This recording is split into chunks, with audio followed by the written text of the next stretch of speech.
Karibu mpendwa msikilizaji na mfuatiliaji wa St. Gaspar Media katika kipindi cha tafakari ya Injili ya siku. Leo Jumatano, juma la 3 la kipindi cha Pasaka mwaka A wa Kanisa. Masomo ya leo, somo la kwanza linatoka katika kitabu cha Matendo ya Mitume sura ya 8 aya ya 1 hadi ya 8. Na somo la Injili kama ilivyoandikwa na mwinjili Yohane sura ya 6 aya ya 35 hadi ya 40. Karibu tusikilize Injili takatifu. Yesu aliwaambia, mimi ndimi chakula cha uzima, yeye ajaye kwangu hataona njaa kabisa, naye aniaminie hataona kiu kamwe. Lakini naliwaambia ya kwamba mmeniona wala hamwamini. Wote anipao Baba watakuja kwangu, wala yeyote ajaye kwangu sitamtupa nje kamwe. Kwa kuwa mimi sikushuka kutoka mbinguni ili niyafanye mapenzi yangu, bali mapenzi yake aliyenipeleka. Na mapenzi yake aliyenipeleka ni haya, ya kwamba katika wote alionipa nisimpoteze hata mmoja, bali nimfufue siku ya mwisho. Kuwa mapenzi yake Baba yangu ni haya, ya kwamba kila amtazamaye mwana na kumwamini yeye awe na uzima wa milele, nami nitamfufua siku ya mwisho. Neno la Bwana. Sifa kwako Kristo. Karibu tusikilize tafakari. Katika sehemu hii ya maandiko matakatifu ambayo tumetoka kuyasikia hivi punde, Yesu anajaribu kutuonesha siri ya wokovu. Yeye ndiye mkate wa uzima, yeye ndiye chanzo cha uzima wa milele. Sehemu hii ya maandiko matakatifu inatukumbusha kuwa wokovu hauji kwa juhudi zetu peke yake, bali ni zawadi ya Mungu kupitia imani yetu kwa mwanaye Yesu Kristo. Hii inatufundisha maana ya Ekaristi takatifu, ambapo Yesu Kristo kupitia maumbo ya mkate na divai anakuwa pamoja nasi. Yesu Kristo anafananisha maisha yake na mkate. Hivyo, kama vile mkate unavyotupa nguvu mwilini, ndivyo Yesu Kristo anavyotuamsha kiroho. Kila mara tunaposhiriki sakramenti ya Ekaristi takatifu, tunampokea Kristo mwenyewe na kutupatia nguvu za kiroho na ukaribu wake wa milele. Hii ni njia ya kutuimarisha mbele ya changamoto mbalimbali tunazopitia katika maisha yetu na kutupatia uhakika wa uzima wa milele. Hivyo Yesu anatuahidi kwamba yeyote anayekuja kwake hataona njaa kamwe. Hii ni ahadi ya upendo wake wa kweli kwetu sisi. Yeyote anayeishi imani yake kwa Kristo hawezi kushindwa na changamoto na wala hatoweza kupotea njia.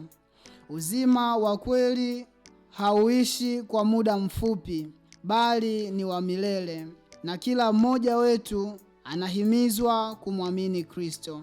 Pia Yesu anasema, wote anipao Baba watakuja kwangu, wala yeyote ajaye kwangu sitamtupa nje kamwe. Hapa tunashuhudia uaminifu wa Mungu na uwakilishi wa upendo wake kupitia Yesu Kristo. Hii ni faraja kubwa kwetu. Hata tukimkosea, anatupa muda wa kumrudia kupitia sakramenti ya upatanisho. Utii wa Yesu kwa Baba unatuonesha kwamba maisha ya Kikristo yanahitaji utii, maombi na kutimiza mapenzi ya Mungu. Hii inatufundisha kuwa penzi ya Mungu yanaweza kuwa ndani yetu kila siku na kutuongoza kwenye maisha yenye amani na matumaini. Yesu anathibitisha kuwa mapenzi ya Baba ni kwa kila mtu.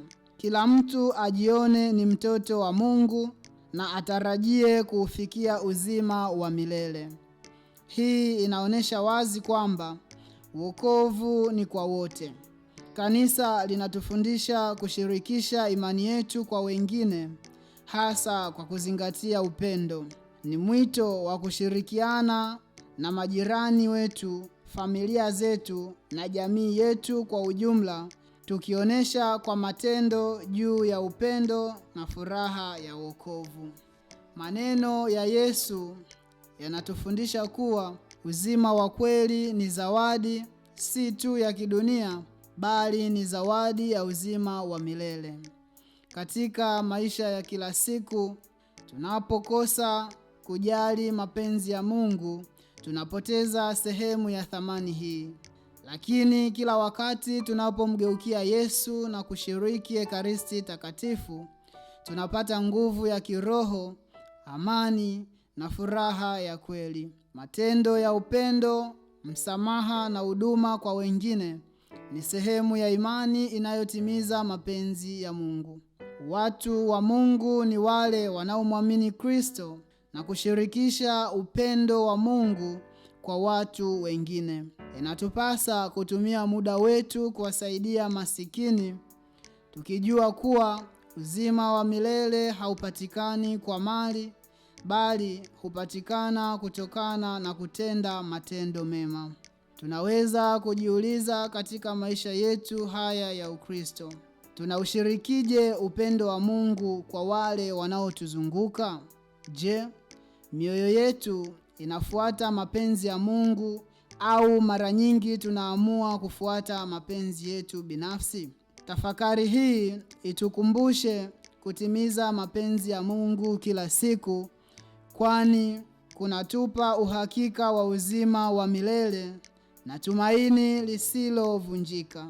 Kila hatua ya maisha yetu inaweza kuwa ishara ya imani na upendo wa Kikristo, ikiwa tunamtafuta na kumfuata kwa moyo wetu wote huyu Bwana wetu Yesu Kristo. Tumuombe Bwana wetu Yesu Kristo, aliye mkate wa uzima, atufundishe kuishi kwa imani, kushirikisha wema wake kwa wengine na kutambua uwepo wake kila siku.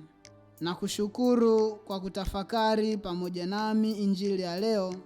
Niliyekuletea tafakari hii ni mimi Fratel Emmanuel Mluge wa shirika la wamisionari wa damu takatifu ya Yesu kutoka seminari kuu ya Mtakatifu Gaspari del Bufalo, Kola, Morogoro. Itukuzwe damu ya Kristo. Milele amina. Mwanakondoo imara, apeperusha bendera nyeupe na safi ya sheria, ushindi wa kimungu. Nasi tunajivunia imani twasakafia